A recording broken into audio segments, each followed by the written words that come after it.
شروع کرتا ہوں اللہ کے نام سے جو بڑا مہربان نہایت رحم کرنے والا ہے۔ معزز ناظرین کرام، حضرت یعقوب علیہ السلام کا لقب اسرائیل ہے، جس کے معنی عبداللہ ہیں، یعنی اللہ کا بندہ۔ حضرت یعقوب علیہ السلام کو مسلمان، یہودی اور مسیحی نبی مانتے ہیں۔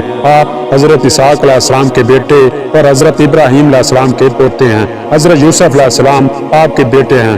آپ کا ذکر عہد نامہ قدیم میں 170 سے زائد بار اور قرآن مجید میں آپ کے نام کے ساتھ 10 سورتوں میں 16 بار آیا ہے۔ آپ کا مقام پیدائش شام اور مقام وفات مصر اور مدفن الخلیل میں ہے۔ دوستو، حضرت یعقوب علیہ السلام حضرت اسحاق علیہ السلام کے بیٹے اور حضرت ابراہیم علیہ السلام کے پوتے ہیں۔ حضرت یعقوب علیہ السلام کی والدہ کا نام رفقہ یا ربقہ تھا۔ یہ اپنی والدہ کے چہیتے اور پیارے تھے، اور ان کا حقیقی بھائی یسوع والد کا محبوب اور پیارا تھا، اور دونوں حقیقی بھائی تھے۔ دوستو، رفقہ سے حضرت اسحاق علیہ السلام کے 2 لڑکے یسوع اور یعقوب پیدا ہوئے۔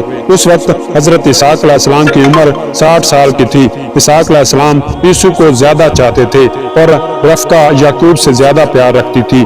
یسوع شکاری تھے اور بوڑھے ماں باپ کو شکار کا گوشت لا کر دیتے تھے، اور یعقوب علیہ السلام خیمہ ہی میں رہتے تھے۔ ایک روز یسوع تھکے ماندہ آئے اور یعقوب سے کہنے لگے کہ میں تھکا ہوں اور آج شکار بھی ہاتھ نہیں آیا، تو اپنے کھانے مسور اور لپسی میں سے مجھے بھی کچھ دو۔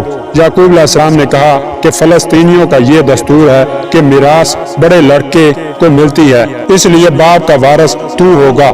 اگر تو اس حد سے دستبردار ہو جائے تو میں تجھ کو کھانا کھلاؤں گا۔ یسوع نے کہا مجھے اس میراث کی کوئی پرواہ نہیں، تو ہی وارث ہو جانا۔ تب حضرت یعقوب علیہ السلام نے یسوع کو کھانا کھلایا۔ دوستو، ایک مرتبہ حضرت اسحاق علیہ السلام نے جبکہ بہت بوڑھے اور ضعیف البصر ہو گئے تھے، یہ چاہا کہ یسوع کو برکت دے اور ان سے کہا کہ جا شکار کر کے لا اور عمدہ کھانا پکا کر میرے سامنے پیش کر۔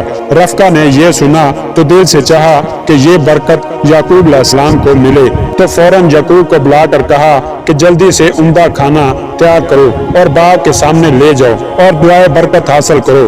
حضرت یعقوب علیہ السلام نے نام بتائے بغیر ایسا ہی کیا اور اسحاق علیہ السلام سے دعائے برکت حاصل کر لی۔ جب یسوع آئے اور انہوں نے سب قصہ سنا تو انتہائی ناگواری محسوس کی اور یعقوب علیہ السلام سے کینہ رکھنے لگے۔ تو حضرت یعقوب علیہ السلام کی والدہ نے ان کو رائے دی کہ وہ یہاں سے اپنے ماموں لابان کے پاس کچھ دنوں کے لیے چلا جائے۔ یعقوب علیہ السلام ماموں کے ہاں پہنچا اور وہیں کچھ مدت گزاری، اور یکے بعد دیگرے لابان کی دونوں لڑکیوں لیا اور راحیل سے شادی کر لی۔ حضرت یعقوب علیہ السلام اپنی والدہ کے اشارہ پر جب فدان آرام چلے گئے تو ان کے ماموں لابان نے ان سے یہ عہد لیا کہ وہ 10 سال ان کے یہاں رہ کر ان کی بکریاں چرائے، تو وہ اس مدت کو مہر قرار دے کر اپنی لڑکی سے شادی کر دیں گے۔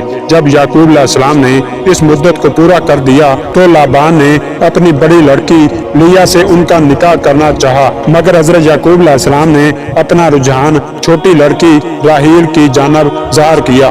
لابان نے یہ عذر کیا کہ یہاں کے دستور کے مطابق بڑی لڑکی کے نکاح سے پہلے چھوٹی لڑکی کا نکاح نہیں ہو سکتا، اس لیے تم اس رشتہ کو منظور کرو اور اپنے قیام کو 10 سال اور طویل کرو اور میری خدمت میں رہو، تو راحیل بھی تمہارے نکاح میں دی جا سکے گی، کیونکہ اس زمانہ میں 2 بہنوں کا ایک نکاح میں جمع ہونا شرعاً ممنوع نہ تھا۔ چنانچہ یعقوب علیہ السلام نے اس مدت کو بھی پورا کر دیا اور راحیل سے شادی کر لی۔ ان دونوں کے علاوہ لیا کی خانہ زاد زلفا اور راحیل کی خانہ زاد بلہا بھی ان کی زوجیت کے رشتہ میں منسلک ہو گئی، اور ان سب سے اولاد بھی ہوئی۔ اور بنیامین کے علاوہ یعقوب علیہ السلام کی تمام اولاد اپنے ماموں کے ہاں ہی پیدا ہوئی، اور جب یعقوب علیہ السلام وطن واپس آ گئے تو یہاں بنیامین پیدا ہوئے۔ لابان نے یعقوب علیہ السلام کو 20 سال اپنے پاس رکھنے کے بعد بہت سا مال و متاع اور ریوڑ دے کر رخصت کیا، اور یہ پھر اپنے دادا کے دارالحجرت فلسطین میں آ کر مقیم ہو گئے۔ یعقوب علیہ السلام جس زمانہ میں فدان چلے گئے تھے، اس زمانہ میں یسوع ناراض ہو کر اپنے چچا اسماعیل علیہ السلام کے پاس تھے اور ان کی بیٹی سے شادی کر کے قریب ہی آباد ہو گئے تھے، اور یہ تاریخ میں ادوم کے نام سے مشہور ہیں۔